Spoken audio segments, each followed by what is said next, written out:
এ দেখো, 200 টাকা দাও না, আমার খুব দরকার। লক্ষ্মী ভান্ডারের টাকা উঠলে তোমাকে 200 টাকা দিয়ে দেবো। এই দেখো, একটা কথা বলি, আমার কাছে এই টাকা ছাপাবার মেশিন আছে। যখন নেই তখন নেই, একটা খালি টাকা দাও টাকা দাও টাকা দাও। কোথা থেকে এই টাকাটা পাবে? যাও এখান থেকে, 100 টাকা আমি দিতে পারবো না। দাও না গো, 200 টাকা দাও না গো, আমি তো তোমার বউ। কার কাছে আমি 200 টাকা কার কাছে চাইবো বলো তো? দাও না, দাও না, আমার খুব দরকার। তুমি ছাড়া আমি কার কাছে চাইবো বলো? 200 টাকা দাও না।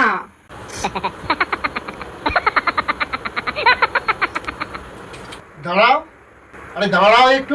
আরে দাঁড়াবো কেন? দিয়েছো তো মাত্র 200 টাকা, আমার বড় বড় লেকচারের কথা হচ্ছে। সময় আসলে তোমার 200 টাকা ফেরত দিয়ে দেবো। যেমন 200 টাকা দিয়ে মনে করেছিলে না আমি এখন একেবারে আইফোন কিনে দেবো।